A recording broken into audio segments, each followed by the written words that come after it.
وڵاتە یەکگرتوەکانی ئەمریکا یەکێک بوو لە وڵاتانەی دژی ڕێفراندۆم بوو لە هەرێمی کوردستانی عێراق، بەڵام لە سەردانە لە ناکاوەکەیدا بۆ بەغدا وەزیری دەرەوەی ئەمریکا ئاماژەی بەوە کردووە لەگەڵ ئەوەشدا وڵاتەکەی لەگەڵ ڕیفراندۆمەکەدا نەبووە، بەڵام ئەمریکا بڕوای وهایە پێویستە کێشەکانی کورد کە بە کێشەی ڕەوا ناودێریکردن بە دیالۆگ چارەسەر بکرێن لە چوارچێوەی عێراقێکی یەکگرتوودا. یەریڤان سەعید لێکۆڵەر لە نێوەندی لێکۆڵینەوەی ڕۆژهەڵاتی ناوەڕاست میوانی بەرنامەی کورد کۆنێکشنە. کاگێریڤان سپاس بۆ هاتنت بۆ ئێرە. کاگێریڤان دەمێ بزانم ئایا هیچ دەرفەتێک لە ئێستادا ماوە بۆ توێشکردن لە نێوان هەولێر و بەغدا؟ لە ئێستادا بڕواکەم یعنی لە ئەنجامە ئەبێت هەر ئەم کێشایی نێوان حکوومەتی هەرێمی کوردستان و بەغا بە ڕێگەی گفتوگۆ چارەسەر بکرێت و ئەمریکا لە ئێستادا زەختێکی دیبلۆماسی زۆرەکات لە بەغا، چونکە ئەگەر سیر بکەین ئێستا حکوومەتی هەرێمی کوردستان لە ڕاستیە هیچ شتێکی نییە کە ئۆفری بکە کە بیا بەغا بەرامبەر ئەو شتانی کە بۆ بەغا داوایە کات، هیچ شتێک نییە ڕێکەوتنی لەسەر بکرێت.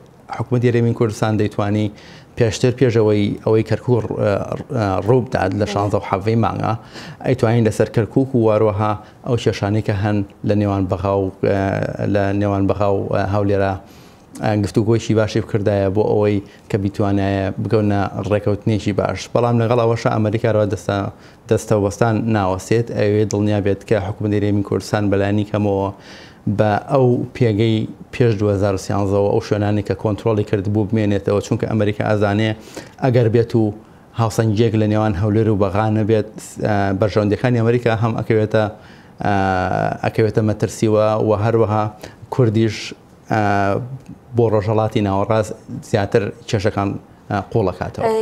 دەڵی کە ئەمریکا فشار دەکات یاخود فشارێکی لەسەر حکوومەتی ناوەندی عێراقدا دروستکرد، جا پێت وایە پێدوانیە کورد با بڵێن جارێکی تر بگەڕێتەوە ئەو ڕەوشەی کە هەی بوو لە دوای 2013 و لە دوای با بڵێن شەڕی داعشەوە ناگەڕێتەوە ناوچانە؟ بڕوان ناکەم یعنی بگەڕێتەوە بۆ شێوەیە بۆ قورسایی کە هەمان بوو هەر لە ڕووی ئەسکەریەوە لە ڕووی ئیداریەوە لە ڕووی سیاسیەوە وهروە لە ڕووی ئابووریشەوە، چونکە ناوچەی کەرکووک و ئەم شوێنانە بەتایبەتی لە دوای 2014 حکوومەتی هەرێمی کوردستان زۆربەی ئەو نەوتەی دەیناردە دەرەوە لە چاڵەکانی بای حەسەن و هاوانا بوو.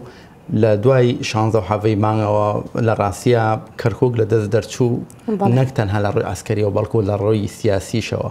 ئایا حکوومەتی عێراق ڕێگایە بەوەی کە دووبارە کورد بەو شێوەی کە پێشتر هەبوو پێش بڵێن ئەوەی کە کەرکووک لە دەست بەو شێوە بگەرێتەوە ناو کەرکووک لە ڕووی ئاسایشەوە لە ڕووی ئەسکەریەوە و هەروەها لە ڕووی سیاسیشەوە هەتا ئێستا دیار نییە ئایا حکوومەتی بەغا نیازێکی هەیە. بەڵێ کاگێریڤان باشە لە کاتێکدا ڕایەک هەیە کە دەڵێن عێراق خۆی لە خۆیدا بەرە و دابەشبوون ئەڕوات، بۆچی ئەمریکا جەخت دەکاتەوە لە یەک پارچەی عێراق؟ ئەمریکا ئێستا بەرژەوەندەکانی لەوا بینێ کە عێراق بە یەک پارچەی بمێنێتەوە لەبەرەوەی سیاسەتی ئەمریکا ئەگەر سەیری بکەین لە ساڵی 1957ەوە تا ئێستا عێراق ڕۆڵی هاوسەنگی هێزی بینیەوە. لە ساڵی 1957 ئەو کاتە ئەمریکا سعودیە و عێراقی لە یەک نزیک کردەوە، هەروە تەنانەت جۆرەی شتێکی ویستی دروستکە لە نێوان ئەردەن و سعودیەوە، هەروەها عێراقا بۆ ئەوی ڕوبەڕووی میسر ببنەوە ئەو کاتە لە سەردەمی جەمال عەبدولناسرا کە ناسیۆنالیزمی عەرەبی زۆر کاریگەر بوو. ئێستا ئەمریکا ئەیەوێت عێراق و سعودیە بکاربێنێ بۆ ئەوەی کە هەژمونی ئێران لە ناوچەکەدا کەم بکەنەوە. دوا پرسیارم زۆر بە کورتی ئەگەر بتوانی باشە بۆچی ئەمریکا با بڵێن هەڵوێستێکی ڕوونی نییە، ینی هەڵوێستێکی هیچ ڕوونی نییە لەمبارەی وەکو لە دوێنێژا لە کاتێکدا کە لەگەڵ سەرۆگۆزیری عێراق تەلەرسن کۆبەوە لەوێژدا دەڵێ ئێمە دۆستمان لە هەردوو لا هەیە.